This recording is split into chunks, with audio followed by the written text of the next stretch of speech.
During the day, Representative Robert Garcia is immersed in politics and policy. On behalf of the LGBTQ families, gay people who serve in our country, and frankly, anyone who just likes to have fun, I rise in strong opposition to this amendment. At night, he's engaged in a far different passion. There's a couple stores in D.C. actually, so this is not the only one. On this evening, the California Democrat and former mayor of Long Beach is at Big Planet Comics in Washington.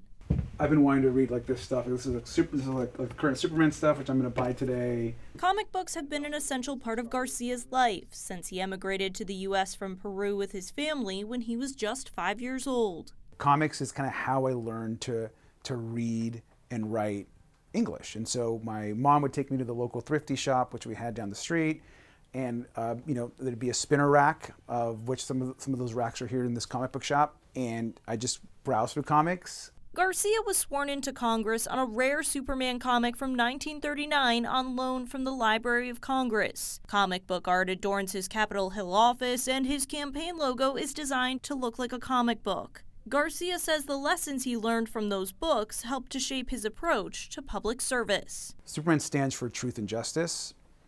Those are some of the best values anyone can learn.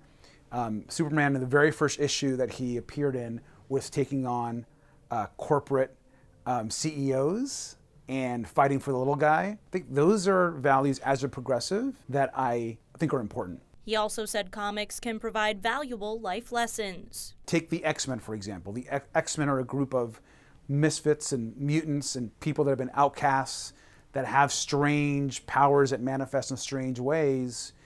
That really speaks to a lot of people. It speaks to the LGBTQ plus community. It speaks to people that feel they're different.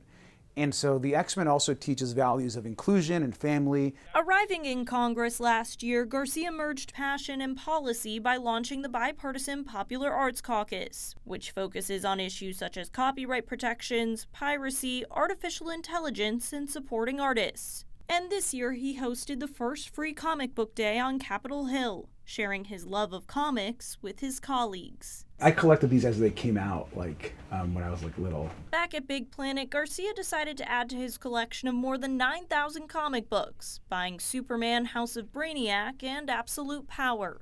It's reading, it's an American art form. In Washington, Cassie Simeon, Spectrum News.